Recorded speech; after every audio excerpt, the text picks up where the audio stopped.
Welcome back. Now a big treat for all you Rahman fanatics out there. The big Oscar list is out and Chennai's very own A.R. Rahman has bagged 2 nominations. This time around too. Director and producer Danny Boyle has been his lucky charm. He has been nominated under the Best Original Score category for 127 hours and for the Best Original Song category for If I Rise from the same Danny Boyle biopic. That's 127 hours. Well, let's take a look at the other nominees for the 83rd Academy Awards. In fact, the nominees in the Best Picture category are Black Swan, The Fighter, Inception, The Kids Are All Right, and The King's Speech. There's also the 127 Hours, the movie by Danny Boyle, The Social Network, Toy Story 3, True Grit, Winter's Bone. Meanwhile, in the Best Director category, Darren Aronofsky's has been nominated for Black Swan. David O. Russell gets also nominated for The Fighter. Tom Hooper for The King's Speech. David Fincher for The Social Network. Coen Brothers for True Grit. Meanwhile, in the Best Actress category, Annette Bening for The Kids Are All Right. Nicole Kidman for Rabbit Hole. Jennifer Lawrence for Winter's Bone. Michelle Williams for Blue Valentine, and Natalie Portman for Black Swan. Moving to the Best Actor category, Javier Bardem for Beautiful, Jeff Bridges for True Grit, Jesse Eisenberg for The Social Network, Colin Firth for The King's Speech, and James Franco for 127 Hours. The Best Supporting Actress nominations are Amy Adams for The Fighter, Jackie Weaver for Animal Kingdom, Melissa Leo for The Fighter, Hailey Steinfeld for True Grit, once again Helena Bonham Carter for The King's Speech. Meanwhile, in the Best Supporting Actor category, Christian Bale, The Fighter, is one of them. Mark Ruffalo for The Kids Are All Right. Jeffrey Rush, once again for The King's Speech. Jeremy Renner for The Town. John Hawkes as well for Winter's Bone.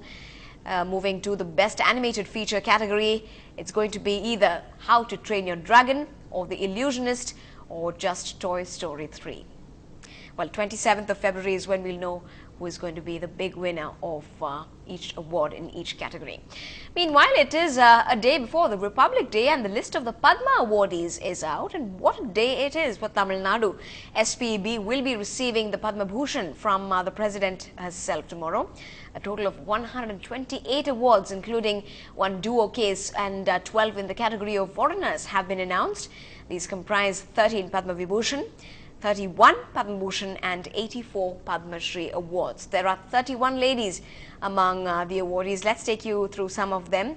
In fact, the Padma Vibhushan awards, some of them, the prominent one being Montek Singh Ahluwalia, the chairman of the Planning Commission. There's also Brajesh Mishra, who is the first National Security Advisor of India and is also a former IFS officer.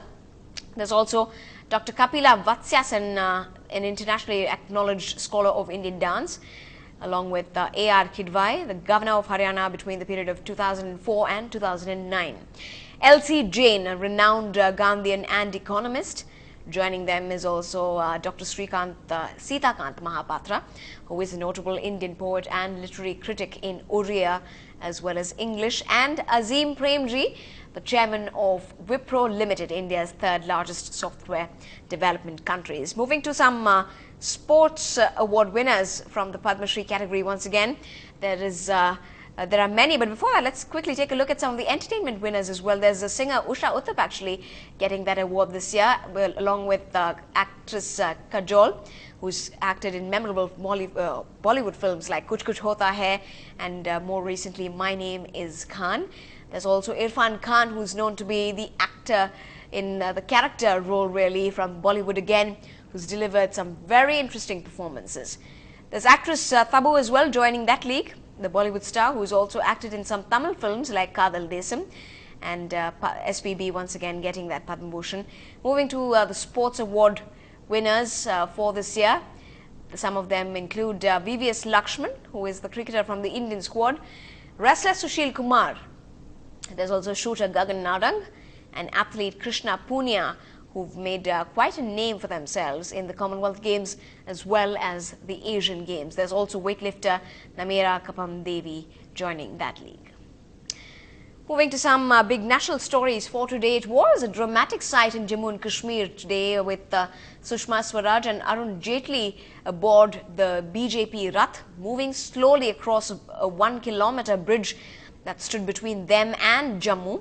They were accompanied by 500 BJP workers. Once the procession arrived at Lakhanpur in Jammu and Kashmir, Ms. Swaraj and Mr. Jaitley were arrested. For a marathon 4 hours this afternoon, Ms. Swaraj and Mr. Jaitley addressed a rally in Punjab in Madhopur at one end of the bridge. Then they headed over to the other side. But the leaders were arrested then for violating Section 144, which bans the assembly of more than 4 persons at any particular place. That was also the plan.